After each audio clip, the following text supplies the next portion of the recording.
रितेश कुमार जी पूछ रहे हैं कि रजिस्टर 2 में एंट्री संख्या को जमाबंदी कहते हैं। देखिए जो रजिस्टर 2 होता है उसमें, ठीक है, तो उसमें जो मान लेते हैं कि कोई भी जमीन खरीदा, रजिस्टर 2 में सबका जमीन जो है मेंशन होके रजिस्टर 2 तैयार करके जिला से बन के आता है।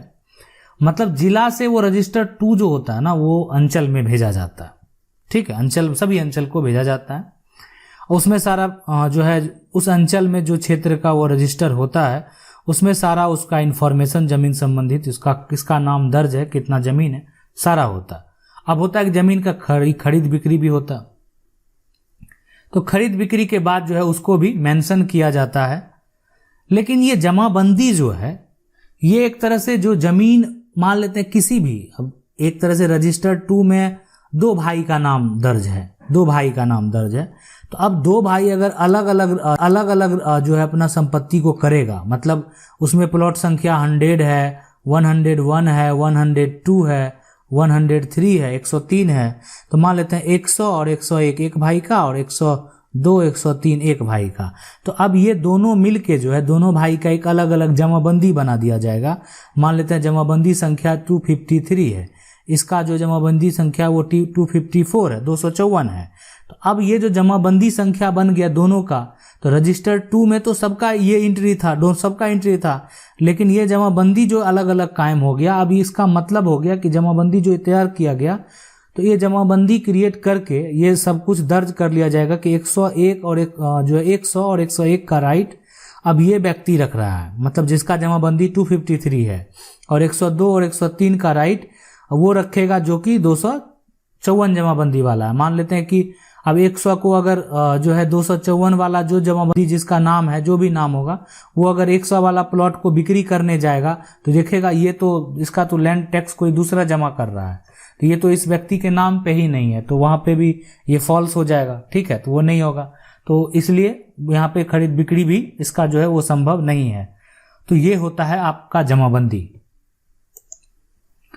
अगला जो सवाल है ये पूछ रहे हैं कि सर मेरा जो है सवाल लेने की कृपा करें, और मेरा 3 दादाजी थे, 1950 में जो है रजिस्टर रेहान पे जमीन लिया, जिसे जो है जाकर 1965 में जो है बड़े चाचा के नाम से मेरे दादाजी जो है ना रजिस्टर करवाए। उस वक्त चाचा की एज 19-20 साल थी और मेरे पिताजी 5 वर्ष के थे। 2015 में चाचा के डेथ के बाद चाची के नाम से जमाबंदी करवा लिया और हमें जो है वो बेदखल कर दिया।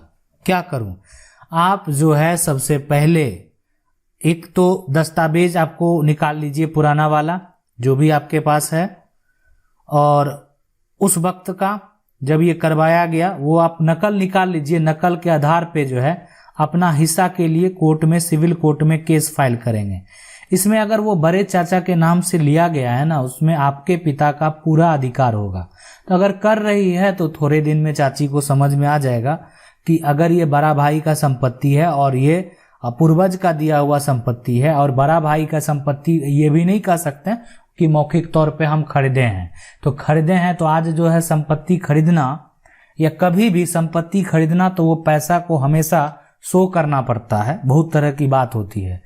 तो इसलिए आपका उस समय 19-20 साल में इनकम का क्या स्रोत था, बहुत तरह का चीज होता है। तो ऐसे वहां पे उस केस में जो है वो आपको 100% चांस है वो आपको वापस मिलेगा। तो आप अपने सिविल कोर्ट में जाइए, एक वकील से बात करें, सारा बात स्पष्ट करें, केस फाइल करने में विलंब ना करें। अगर ऐसा लोग को मान लेते हैं आप जवाब नहीं देंगे तो वो जो है हमेशा आपका नाजायज फायदा उठाते रहेंगे। अगला सवाल है कि सर माँ ना बेटी को जमीन दान में दिया, कवाला कर दिया, मतलब सर माँ ने बेटी को जमीन दान में दिया है, केवाला कर दिया 2015 में। अब उसका भाई केवाला तोड़ना चाहता है। तो देखिए माँ जो बेटी को अगर दे दिया है ना, तो बेटी का तो ऐसे ही हक बनता है, तो भाई अगर केवाला तोड़ना चाहता है तो नहीं टूटेगा, ठीक है, नहीं टूटेगा, ठीक है, वो बात आप समझ लीजिए। कि अगर मान लेते हैं एक होता है कि पूरा संपत्ति दे दिया तब टूटेगा, लेकिन अगर कुछ हिस्सा दिया, शेयर दिया, तो बेटी तो ऐसे ही फिर केवाला तोड़ के भी क्या फायदा। कल बेटी मान लेते हैं जो है वो खुद पार्टीशन आपका वो पूरा शेयर जितना अगर आपका हिस्सा बनेगा उतना बहन का भी हिस्सा बन जाएगा, बेटी का भी हिस्सा बन जाएगा। तो अगर कुछ हिस्सा दान में दिया है तो अगर आपको लग रहा है कि वो ज्यादा है, उसके हिस्से से ज्यादा है, तब आप उसको तोड़ सकते हैं। लेकिन ऐसे अगर आप देखें कि मान लेते हैं कि कुछ दिया गया है तो आप उसको तोड़ना चाहेंगे तो फिर उनका तो खुद हिस्सा बनता ही है। अगला सवाल है कि सर 2016 में जो है माल गुजारी रसीद जो है कटा हुआ है, यह जमीन मेरे दादाजी के नाम से है। अब जब ऑनलाइन रसीद काटने गए तो ऑनलाइन पोर्टल में मेरे दादाजी का नाम नहीं मिल रहा है और जमाबंदी गायब है। सीओ को एप्लीकेशन फॉर्म जमा दिया लेकिन 4 महीना से ज्यादा हो गया, सुधार नहीं हुआ, क्या करें? देखिए मालगुजारी 2016 तक कटा हुआ है, जमीन आपके दादाजी के नाम से है और तो ऑनलाइन पोर्टल पे मेरे दादाजी का नाम नहीं मिल रहा है और जमाबंदी का जो जमाबंदी गायब है। तो आप देखिए कि रजिस्टर्ड में है कि नहीं। अगर रजिस्टर्ड से भी गायब है तब तो दिक्कत वाली बात है, तब पूर्व संपत्ति है, अगर वो आपका अभी वर्तमान में दखल है, ठीक है। मान लो कागज गायब है, दखल तो बरकरार है ना।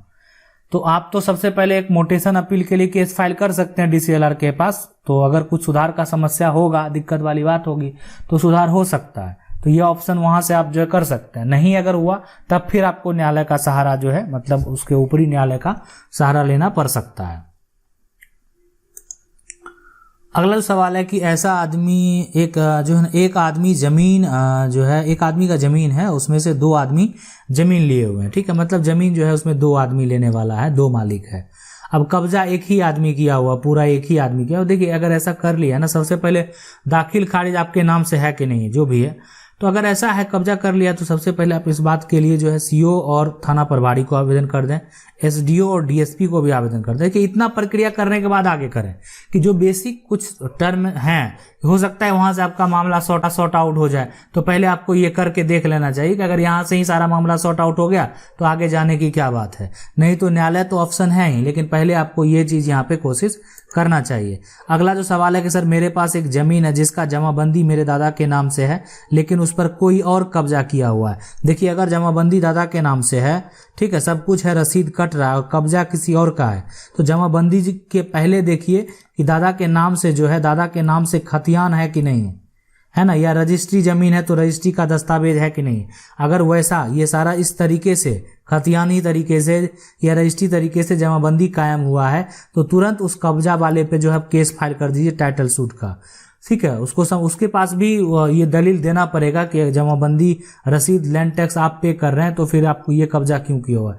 आप इसके लिए वकील से जाके मिल लेंगे कि वो आपको स्पष्ट तरीके से गाइड कर देंगे कि आपको किस तरीके से ये केस को करना है, ठीक है, ताकि आगे आने वाले समय में कब्जाधारी जो है वो कुछ कर नहीं सके। तो बहुत तरह का जो है वो पेज है, वो सारा जो डिपेंड होता है वो वकील पे होता है, तो आप जाके जरूर बात करें। चलिए अगला सवाल है कि सर मेरा जो है जमीन 2 प्लॉट मेरे है ना बांटा हुआ है, प्लॉट नंबर इतना इतना, लेकिन 292 नंबर वाला प्लॉट में जो है वो विक्रेता का नाम दिया है, लेकिन 283 वाला प्लॉट को विक्रेता ने अपने नाम पर मोटेशन नहीं कराया था। इसलिए अब हम उस विक्रेता के लिए हुए जमीन को अपने नाम पे मोटेशन कराना चाहते हैं। 283 नंबर प्लॉट में विक्रेता का नाम जो है नहीं होने के वजह से मोटेशन नहीं हो रहा है और वो विक्रेता मर चुका है। मुझे अब क्या नहीं, तो उसका जो भी है, जो जिससे आप खरीदे हैं वो प्लॉट, तो वो अपना कुछ ओरिजिनल दस्तावेज दिया होगा, मान लेते हैं वो खरीदा होगा, वो भी किसी से खरीदा होगा, या उसका मान लेते हैं रजिस्ट्री है तो वो दस्तावेज आपको भी अगर वो दिया होगा, ठीक है, तो उस हिसाब से वो जो है वो करना होगा। तो अगर वो दस्तावेज नहीं दिया है, मान लेते हैं, ठीक है, वो दस्तावेज नहीं दिया तो फिर वो आपको ऊपर करना पड़ेगा।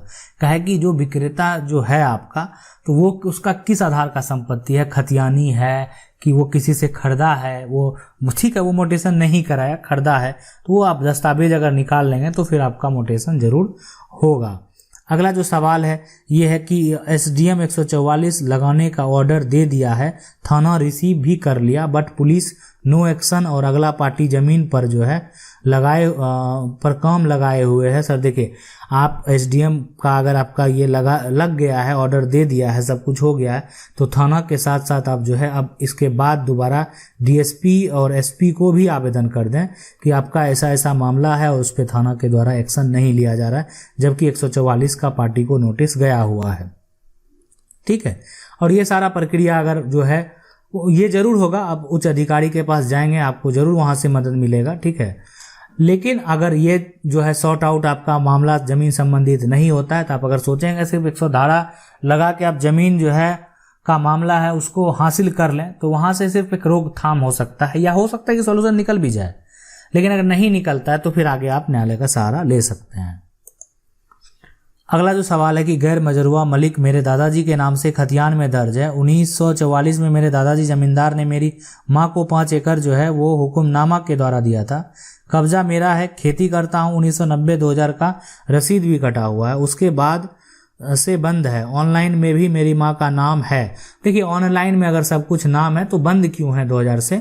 इसके लिए आप एक बार सीओ से बात करें, अगर वो स्पष्ट जानकारी नहीं थे, एक बार एडीएम से जाके मिलके इसके लिए जो है बात करें कि आपका ये क्यों जो है इस पे रोक लगा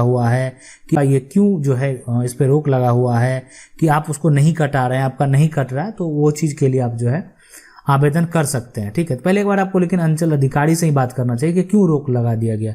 हो सकता है कुछ ऐसे जो है कंडीशन में सरकार का भी कुछ स्टेट में रोक है, तो अगर ऐसा कुछ होगा, लेकिन आपका दखल बरकरार है तो आपको आगे कोई दिक्कत जो है वो नहीं होगा। अगला जो सवाल है, क्या माता पिता की जमीन पर बेटा बेटी के रहने से 12 से ज्यादा रहने पर कब्जा कानून चलता है? तो बिल्कुल नहीं चलता है। अगर वो अपने 5 बेटा बेटी में एक को दे देता है तो उस जमीन में रहने वाला जिसका कब्जा से हट नहीं, कब्जा वाला सिस्टम यहाँ पे क्या होगा, वो तो सारा बेटा और माँ बाप सब, तो यहाँ प्रतिकूल कब्जा का, ये सब अनुकूल कब्जा हो गया ना। प्रतिकूल कब्जा हुआ कहाँ? ये तो अनुकूल कब्जा है, प्रतिकूल कब्जा तो है ही नहीं। प्रतिकूल कब्जा होता तब तो कोई बात बनता ना, ये तो अनुकूल है। ये तो कहने का मतलब उसका हक बनता ही। ऐसा वो कोई दूसरा व्यक्ति रहता तो हो सकता है, अपना फैमिली का मेंबर और परिवार के बच्चे लोग, वो सबका तो अपना हक है ही, तो जो उसका शेयर होगा वो मिलेगा। वो क्यों ना 20 साल से कोई कब्जा कर ले। ठीक है, तो जब कोर्ट में बंटवारा फाइल होगा तो जिसको जहां मिलेगा वो कोर्ट के द्वारा वो वहां पे अपना स्थान ग्रहण करेगा। आशा करते हैं वीडियो अच्छा लगा होगा। वीडियो अच्छा लगा वीडियो को लाइक जरूर कर दें। चैनल को पहली बार देख रहे हैं सब्सक्राइब करके जो बेल आइकन उसको जरूर दबा लीजिए। मिलते हैं अगले वीडियो।